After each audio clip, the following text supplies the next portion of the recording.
It is Monday, April 28th, 2025. This is another edition of Baseball Today. That is my man, Trevor Plouffe. I am Chris Rose, producer Dan, and intern Sawyer along for the ride as well. Monday shows nice and beefy. I always have a tough time cutting down the content and the subject matter to get us so we're at like 35 or 40 minutes. Man, there's a lot of good stuff to talk about today.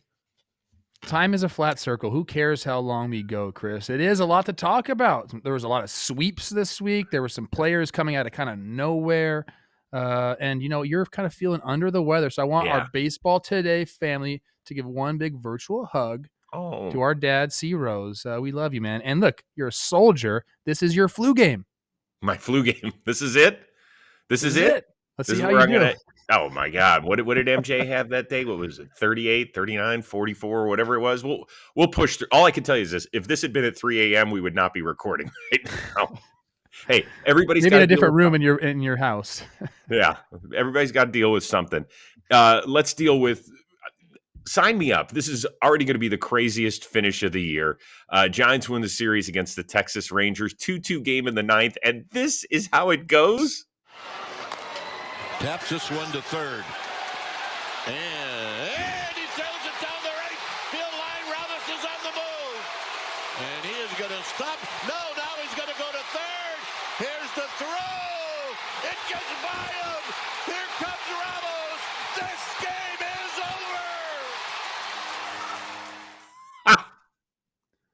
over. Okay. Amazing finish. I was flipping around to games, and the first scene I saw was this. So I was like, okay, well, this can't be a walk-off because he's lying face first in the dirt. And sure enough, watch the replay and listen to Kipe's call, and it was magic and worthy of a tip of the cap. I don't even know what to say about this, Chris. I mean, you're the Rangers. Obviously, the offense hasn't been there. And then what are we doing? This is bad throw. Don't throw this ball. Runner on first base is okay. Runner on third base, nobody out. Bad. And then another ill-advised throw right here. It just, if you're a Rangers fan and you're watching this game, you have to be so mad at the screen. I don't know. When's the last time we saw a play like that end a game? I can't remember. On a little I can't remember one either. Yeah, with nobody on. I mean, I've seen it where guys are on second base and there's a little tapper and we throw it down the line. That sort of stuff happens. But nowhere where the winning run started at home plate on the play and the ball ends up going 35 feet. Nowhere. A couple baseball terms, that was a snowball fight, put a tent over this circus. Like a lot of things were going on there. Oh, number one, though, pitchers, just you're not that good. You don't practice fielding after spring training, so stop. Some guys couldn't make that play. Not all pitchers, but some guys can. So good for the Giants. They lead a highly competitive division. They've played extremely well, and that's one of those ballparks. We talk a lot about Petco, that when it's filled and when it's feeling good, great atmosphere. Same thing with the Giants. I think the Giants fans have been a little hesitant so far in the early going, and I get it. Still not the best weather, although I don't know when it's great weather in San Francisco to watch a game, because even in mid-June and July at night, it's freezing up there. But it's one of the best ballparks, and now they've got a team that's off to a fast start. Hopefully they'll fill that place soon. Really, really cool. All right, let's get on to the rest of the show. Braves win a series out in Arizona, but the biggest news is what happened on Saturday night when a Diamondbacks third baseman, Eugenio Suarez, had a little Saturday night fever. Suarez! Fly ball! There's four! And we're tied! Obviously, I feel so good about myself. And, I never thought that was going to happen. But today was a perfect day. And I hit 4 homers. So it feels good, yeah. What didn't feel good was that Atlanta ended up winning the game. So Suarez becomes the 19th major leaguer in history and the first one since former Diamondback J.D. Martinez 8 years ago to hit 4 homers in a single game. My question to you, does the accomplishment lose a little shine because it came in a loss? I mean, in real time, yes, it does, obviously. He wants to be happy there. Obviously, he feels good about himself, but there wasn't a smile on his face at all when he said, I feel really good about myself and, it's a perfect day. So it loses a little bit of shine on the day. But I think overall, when we look back at Eugenio's career will remember the 4-homer game. He's got a ton of homers for his career. He's kind of like he's in an area like 280 something homers, I believe it is. Can we look that up? That's a lot of home runs, man. And I don't know what I'm supposed to say. Like, he had a great game. The bullpen blew it. They've been doing that a lot. A bunch of walk-off extra inning losses for the Diamondbacks as of late. You have to feel really good if you're Gino. You have 3 home runs, and then you tie the game in the 9th against Iglesias. And I don't know, man. The Diamondbacks got to figure it out in the back end of their bullpen, because we know how competitive the NOS is going to be. And right now, like every game matters just because how good their division is, and the National League in general is. And they're going to look back at some of these games over the last week and say, like, we should have won those games. All right, so it's only been done 19 times, right? He is the 3rd person to have to deal with a loss after making a little bit of history. Bob Horner, who is a former Braves corner player, started at 3rd, moved to 1st. 1986, they ended up losing to Montreal. In 1896, Ed Delahanty of the Philadelphia Phillies lost. The amazing thing about his day is that 2 of his 4 homers were inside the Parkers. Now, remember, were there fences? Yeah, they were playing in these enormous parks that just stretched and stretched. So if you hit it in between left and center on a given day, you could keep running for days. But I'm not going to take anything away from Ed. That's not what baseball today is about. I think the most interesting quote came from Matt Olson, Braves first baseman. Said of Suarez, he had a hell of a day at the plate, but putting one in the win column is more important. Do you think that Matt really believes that? Because it is just 1 of 162. Wouldn't he rather have a little bit of history instead of just one measly win? Well, for the Braves, they need all the wins they can get right now. They're clawing back into it. So, whatever. He's just trying to say the right things. Everyone, I know. You're just so coached up as a player to say winning means everything. And let me tell you something. Like, yeah, okay, great mentality to have. It doesn't mean everything. It does not. It doesn't. Like, your family, taking care of your family means a lot to these guys. Like, you can be a little bit selfish at times in the big leagues. It's okay. But we're just coached up to say these things so you don't get any pushback from the fans. Eugenio, remember, 5 homers in his first 5 games, Chris. After that, I think it was 1 homer in 72 plate appearances, and then he goes off for this. So big time. I think either Dan or Sawyer put it 286 in his career. 286, pretty good.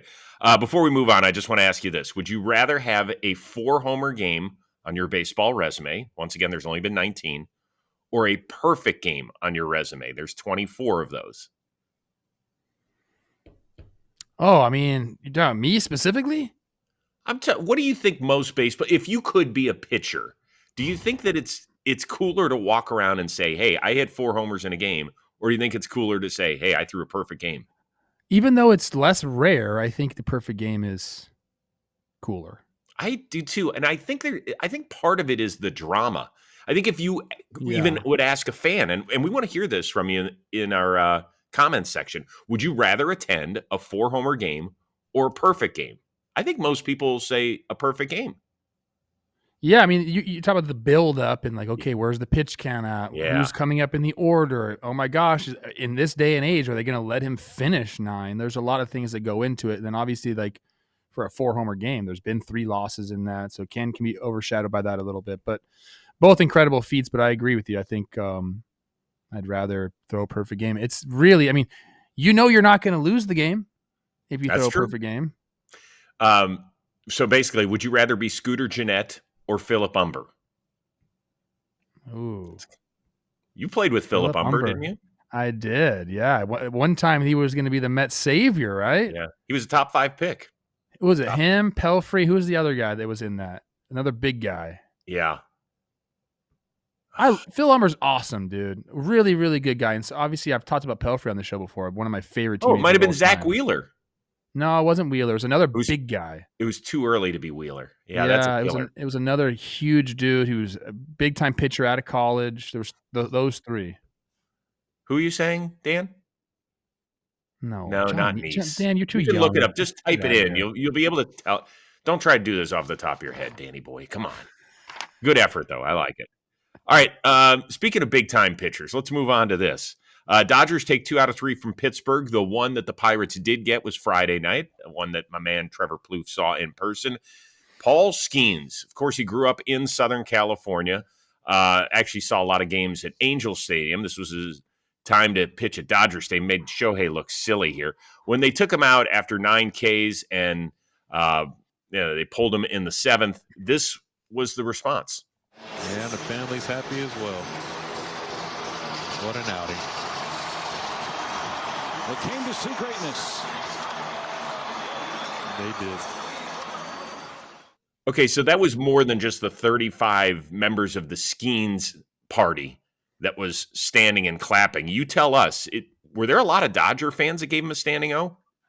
There were. It was just, I think you realize what you're seeing here, man. And he's transcending the, Pirates baseball. Like almost like he's part of just, when people think of Major League Baseball right now, they're thinking of Paul Skenes. That when I found out, we looked to see when Skenes was pitching. That's why we went to the game on Friday. So I'm sure a lot of other people did that too. But then we found out that Yamamoto was going for the Dodgers, and it was just like an incredible pitching matchup. Skenes obviously bested him a little bit, although Yamamoto wasn't too shabby himself. But it was.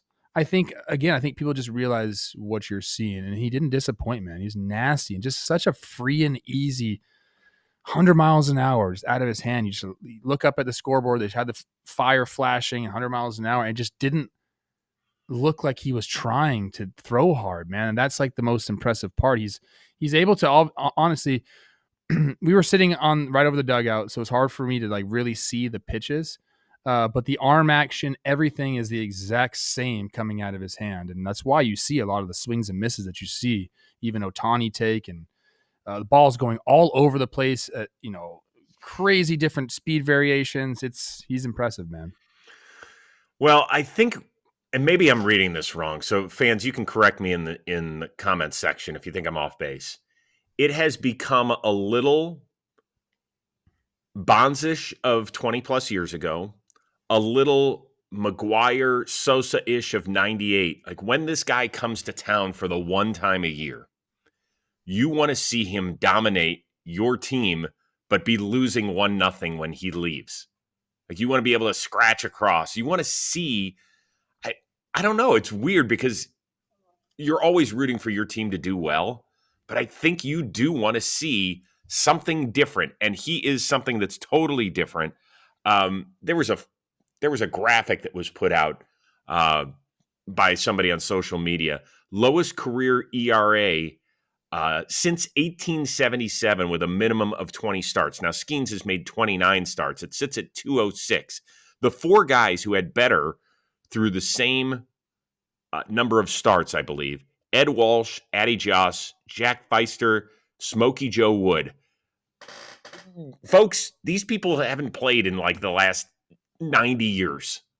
So we have not seen this sort of out-of-the-gate pitcher. It feels like a shooting star again. We talk about that with Shohei a lot. I don't think that we're making too much out of what he has done so far.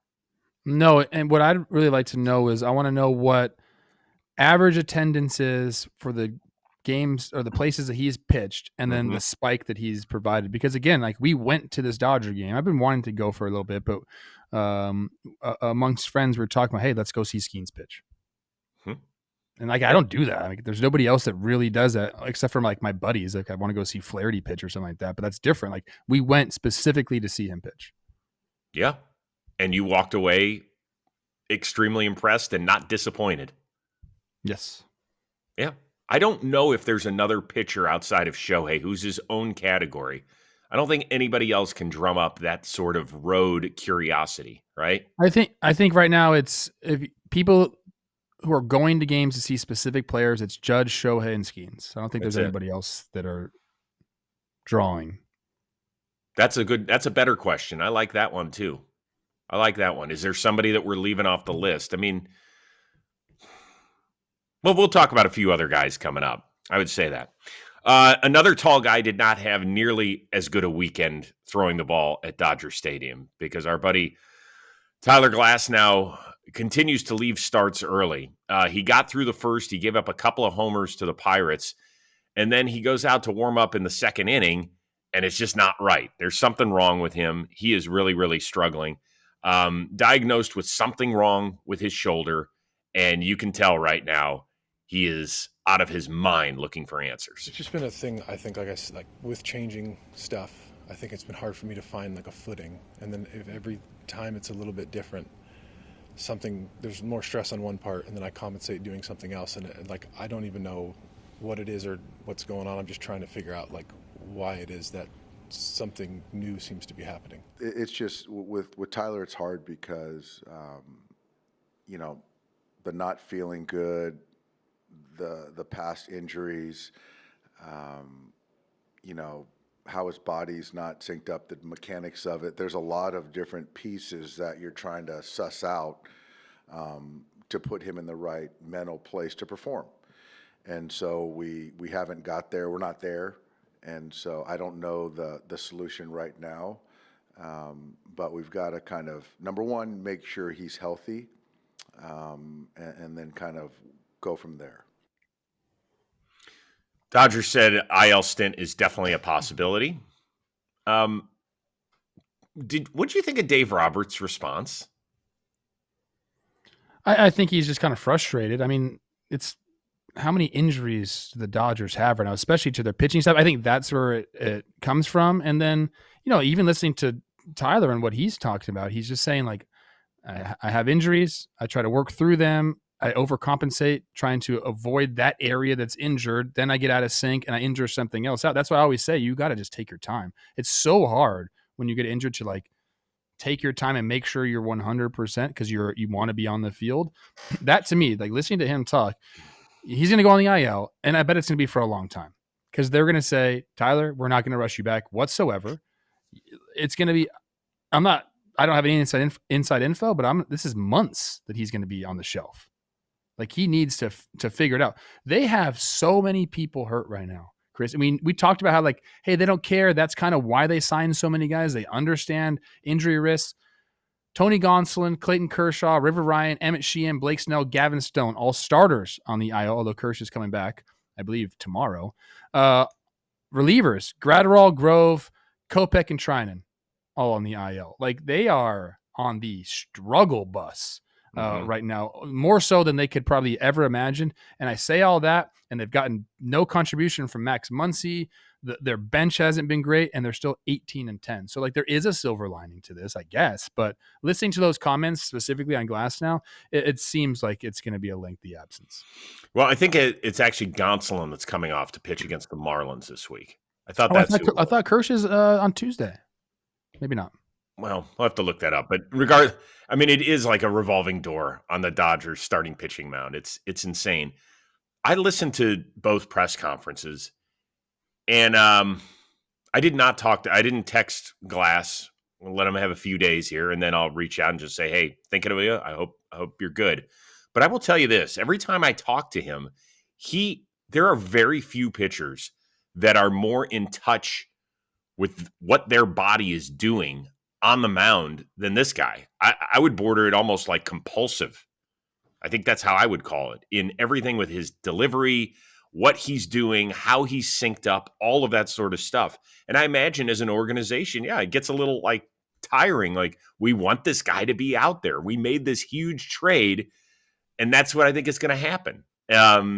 They signed him to $130+ million extension. And last year, he finally hit his career high in innings of 134. 134. And I know he's not happy about that because I've talked to him. I've talked to him about this, that he wants to be out there. He wants to earn his money. It's very frustrating for him. It's frustrating for the organization. Just to clean up a few things, Gonsolin scheduled to start Wednesday against the Marlins. Kershaw is pitching a rehab game on Tuesday. They're hoping to have him back by the end of this month. He's going to be stretched out to for 5 some reason. innings. By the end of this month, it's the 28th. Oh, wait. What month are we in? April. Oh, we're still in April. Yeah, sorry. I thought, I misread that when I was going through doing my research. But, I mean, Gonsolin, that's a welcome addition. And, again, they need it, man, because they have just been crazy bitten by the injury bug. Yeah. This is tough. I feel for him. Get well, big boy. See you soon. Today's episode of Baseball Today is sponsored by MLB 9 Innings, a Major League Baseball game you can play where? Right in the palm of your hand. MLB 9 Innings has a wide variety of game modes, from league mode, where users can play through a season, to live player v player. 9 Innings has over 2,000 player cards to collect and use in your dream roster. MLB 9 Innings also has the most up-to-date rosters, team logos, ballparks, uniforms. 9 Innings has also added new historic players to the game, like Joe DiMaggio and Satchel Paige and Kirby Puckett and Derek Jeter, and one of the newest Hall of Famers in Adrian Beltre. And maybe you've seen it already, but MLB 9 Innings has released an incredible trailer this year as well. Mike Trout's in it, Ken Griffey Jr.'s in it, Greg Maddux, Hall of Famer's in it. So check out the trailer on MLB 9 Innings official YouTube channel today. Download and play MLB 9 Innings 25 today. Click the link in the description and enjoy your game. All right. Want to address something. The BS that happened in my hometown of Cleveland, Ohio on Sunday. Jarren Durran earlier this year on the Netflix special came out and said, hey, listen, I tried to kill myself a few years ago. And it was very brave, and it was honest, and it was raw, and it was real. And people think when they go to a game that they can say whatever they want, that the purchase of a ticket allows you to take your voice anywhere. And I, for one, have been steadfast in this in the many decades that I've covered baseball. It's not okay. I said some stupid stuff when I was younger. I remember talking to Bobby Bonilla about how big he had gotten. And I was embarrassed. Like, I look back at that, and it was embarrassing. And I think we needed to be better as a society. And I think for the most part, 99.9% of the fans are really good. And then we have something like what happened yesterday. And Nesson showed a shot of Jarren Durran kind of late in the game, being held back by teammates and coaches and even umpires. And he was yelling at a fan back and forth. And we found out that somebody had said to him something reprehensible about a suicide attempt. Here's Durran after the game. Yeah, I mean, the fan just said something inappropriate, and I'm just happy that the security handled it, and the umpires were aware of it, and they took care of it for me. Yeah, I mean, when you open yourself up like that, you're also opening yourself up to the enemies. So, but I have a good support staff around me, teammates, coaches, and fans that were supporting me. So that was awesome. I want to start with the positive that came out of this. The positive was that there were a ton of fans that were appalled in that section, pointed this person out who had started running away, but they apprehended him and removed him from the stadium. The Guardians put out a statement right after the game was pretty much over. They should have mentioned Jarren Durran by name instead of just the player, but that is, to me, a small thing. At the very least, they took it very seriously, and they said they were looking into it. Those are the good things. There are people that do care about others in this world. Folks, we have to be better. And I know I'm talking to like a lot of the good people who would never even think of that. But if you're ever at a game and you hear this sort of stuff, and I know that I put something out on social media and some people have said, oh, Rose, alphabet soup, why are we such a weak society? And Jarren Durran last year said something. And he did. And it was horrible. And he got punished. And I said yesterday, the fan should never, if I were the owner of the Cleveland Guardians, I wouldn't want that person's money. I'd say, see ya. You want to be a fan from your home. You're not welcome. I don't know how they do that. Facial recognition. I don't know. But I wouldn't want your money. I at least have to take a stand as an ownership and say, I don't want your money. People say, oh, well, hold on. He and Jarren Durran should be put in the same boat. Durran was suspended a couple of games. Nope. Different. This is my business. I run it the way I want, and I don't want you. And I can't be more proud to be a Clevelander today because so many people did the right thing. Not because one lousy moron did something despicable. So let's just be a little bit better. Let's try and treat people a little bit better. And for God's sakes, let's understand that Jarren Durran, with opening himself up in that Netflix documentary, may have saved lives. I sure as shit don't save lives.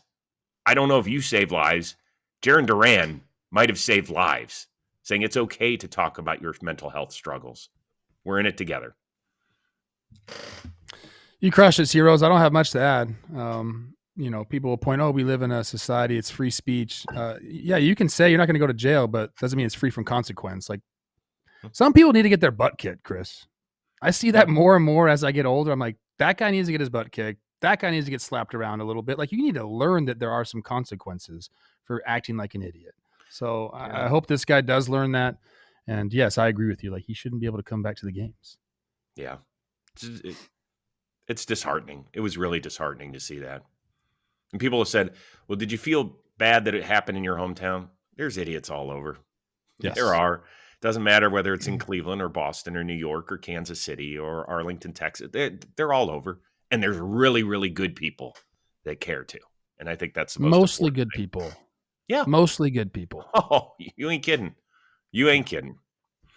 Durran on the field the last 2 days in Cleveland, doubleheader on Saturday and then Sunday. He had 7 hits. He also stole home, straight steal of home, which was freaking amazing. Like, he is such a difference maker. He's played well the last couple weeks.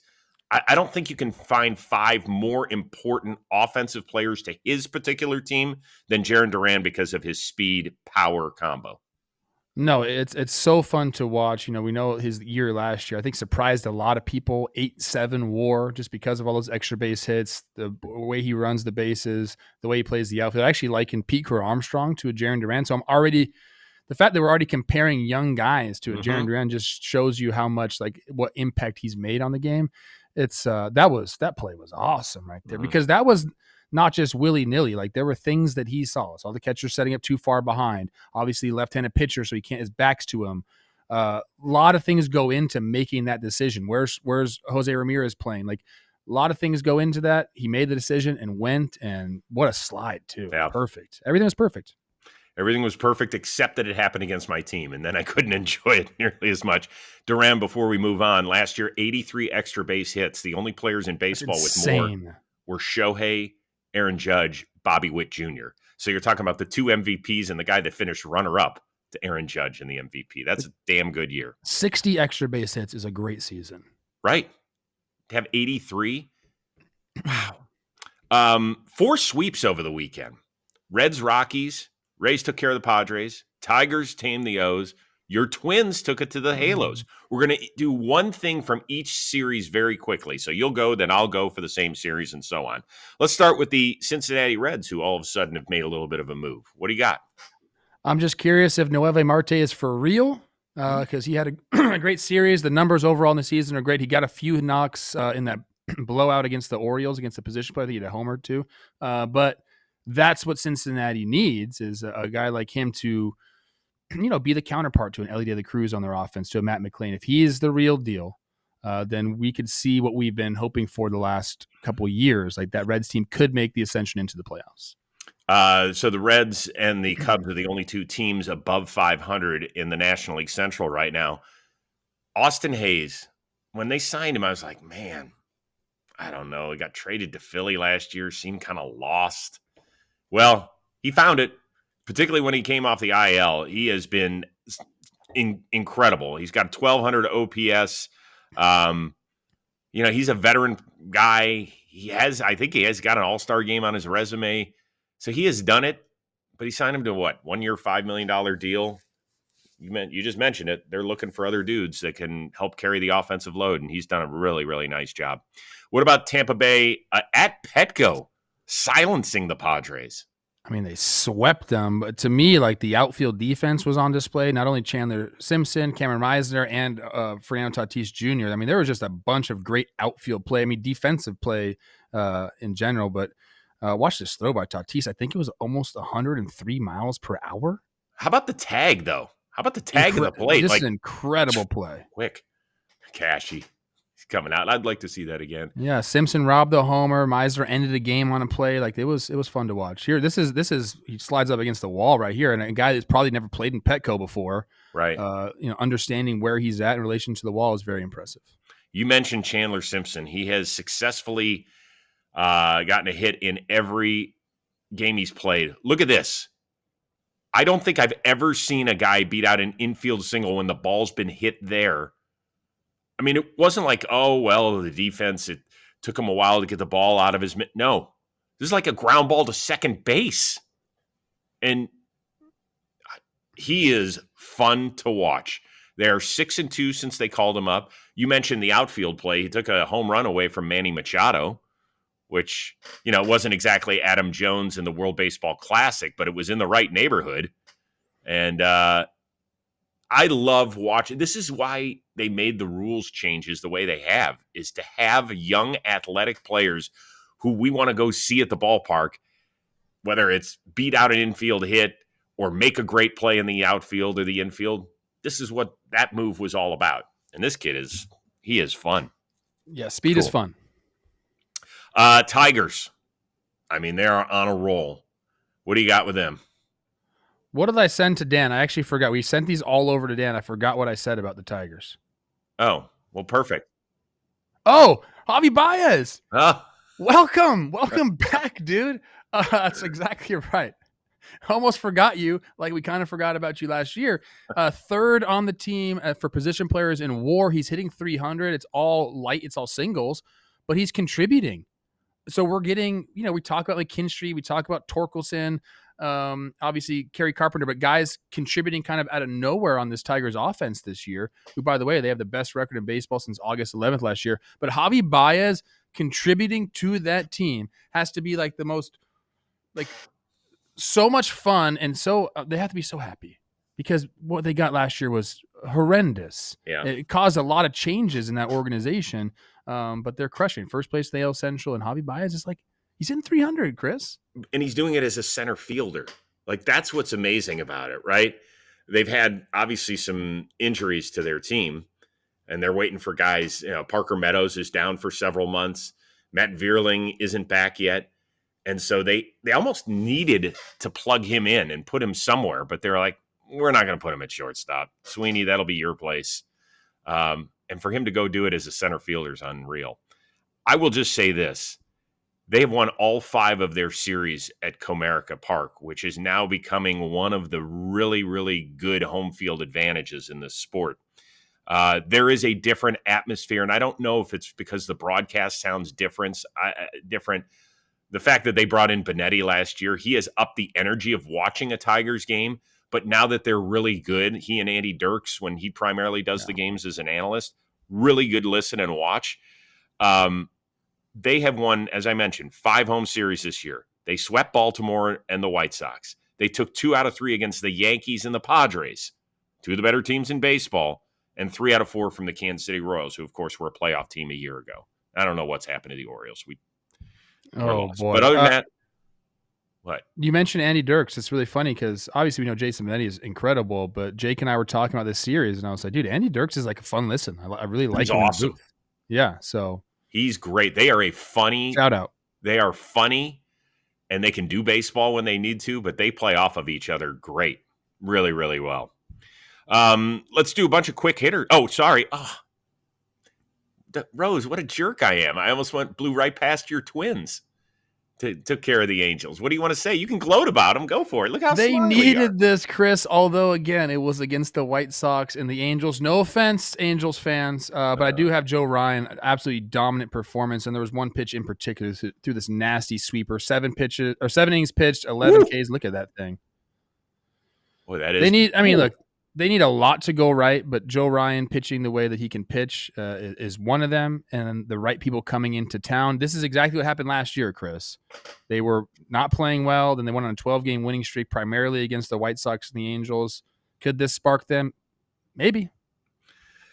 I'm going to look at it from the other side because, I mean, it's nice, no question. The Twins needed that, and now they're in Cleveland for a big road series for 4 games. We'll see how that works out. The Angels, after a decent start, have won just 4 of their last 15 games. They have struck out 161 times in those 15 games. So that's more than 10 per. And they have walked a total of 18 times. Let's get it going, guys. Let's get it going. Now some weekend quick hitters. Yankees swept the doubleheader on Sunday against the Blue Jays. I think the biggest news to come out of the Boogie Down was that they have moved Devin Williams out of the closer's role. Luke Weaver, that is yours for right now. How big a deal is this? I mean, obviously it's a big deal. Yankees are lucky to have a guy like Luke Weaver who's been in this position before, just did it last year with Clay Holmes. So he'll be fine in the closer role. Devin Williams has to figure some stuff out. Like nothing really looked good. The fastball was very, very hittable. Changeup was really, he couldn't really locate it well enough. Guys were all over him, man. Like it wasn't just one bad outing. It was several bad outings. And I will say this, and I talked about this with, I think Jimmy mentioned this, Boone making this decision as quick as he did is a difference from a year ago. Absolutely. Yeah, I think that's a big deal. I think that's the big deal. And it'll be interesting to see when Devin Williams pitches next, because I don't think he pitched in either game of the doubleheader. So do you pitch him in the 6th inning of a 7-2 game, or do you let him pitch a higher leverage situation? I think that's the next part of this story. All I can tell you is this. He's given up 10 earned runs in his 10 appearances this year. 2 years ago, of course, last year he was hurt for half the year, but 2 years ago he gave up 10 earned runs in 61 games total.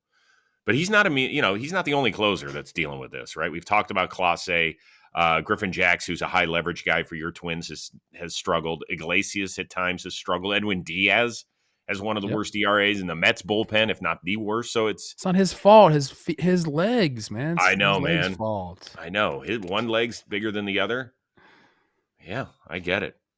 All right. I think I'm saying his name right. I've tried to listen to it several times. Agustin Ramirez. Whatever his name is, I better figure it out quick because he is coming.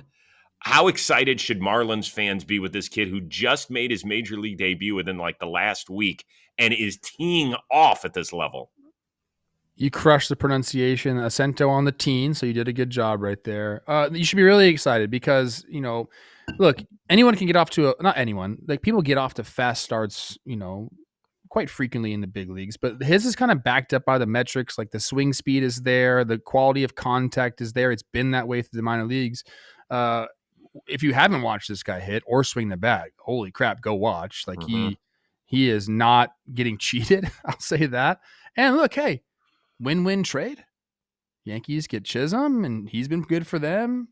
Augustin's been great for the Marlins, man. Again, if you haven't watched highlights, just go YouTube some highlights. Yeah.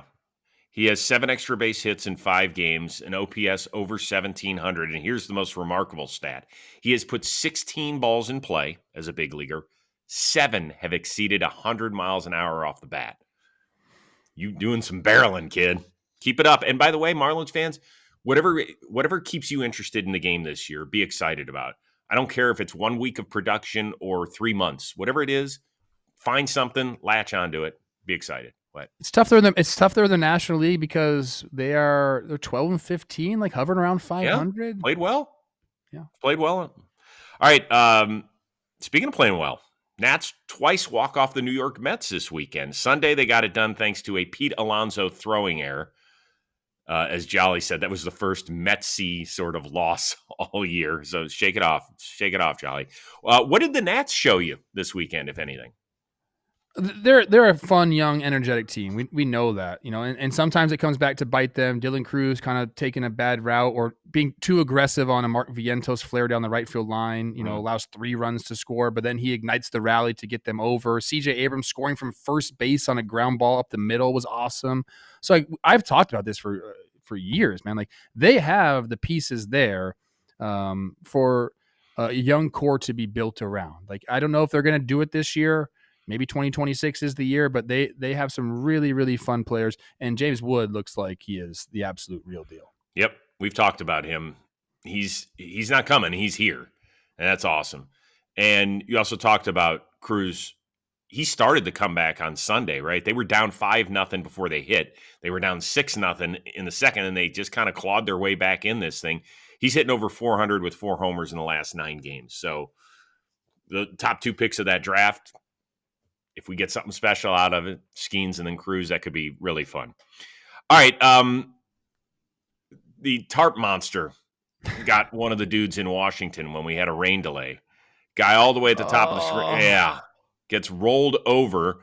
Thankfully, they kind of put a delay on rolling the tarp, and they went backward. They're like, oh, yeah, let's get him out. And then they kind of threw him to the side. Look at McNeil's reaction. Like, I can't believe that happened. So is your mantra got to keep working if you're on that grounds crew, or hey, somebody really help that dude. Oh, you got to keep working. The guy knows. I'm sure he'd say the exact same thing. Like he probably was thinking, "Hey, just roll it over me. Who cares? Like, get the job done, boys." Like, because listen, if they don't get that field clean, tarped, and it gets all wet, that's a lot more work for everybody. So that guy doesn't want to be the reason that they're spending extra time on the field. So I bet you he would say the exact same thing. Guys, either keep rolling over me or throw me to the side and keep going. Can each team hire a tarp medic just to be on standby? Just on the side there? Yeah, just in case there's a grounds crew injury.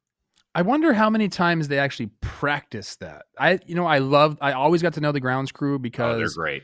I wanted my spot to be like perfect, and I'd be able to tell them what kind of what I wanted. So selfishly, I got to know them for those reasons. But they're awesome people. They work very hard, and dude, hard. You just really you learn to really appreciate a beautiful field. But yeah, they're I don't know if they practice that often. They must, right? They have to. Last thing before we get out of here. It's always interesting when you see something that you don't expect in the entertainment world. And sure enough, I'm just firing through social media last night, and I see the Simpsons clip. Like, a bunch of people from Jomboy are excited about it and retweeting, and, well, there's a reason why. Photo shoot taking place on the infield, and Gramps isn't having it. This isn't what I bought a ticket for. I didn't come to see ads getting filmed. Throws the ticket on the field. 1 poke, 2 poke, 3 pokes. Oh, I'm going to have to turn my hat around. I'll turn my hat around. I hate all this marketing. It's everywhere. It's even on the bases. Throws the base. It's bad for baseball. And he says, okay, 1 nose kiss, 2 nose kisses, 3 nose kisses. They think he's done with nose kisses. He comes back for a 4th. He says, oh, you want to kiss my nose with your nose? I'll throw my hat. I'll kick dirt on it with my left foot, and then I'll eject you from my phone and kick my hat with the right foot. I'm out of here. I mean, you have made it big when you're on The Simpsons.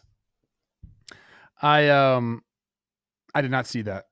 I did not know that was happening. That's the first time I even saw it right there. And? That's incredible. It's incredible. They even nailed like the whole idea behind it. It's great. So well done. God, what the heck? Isn't that? It's unreal.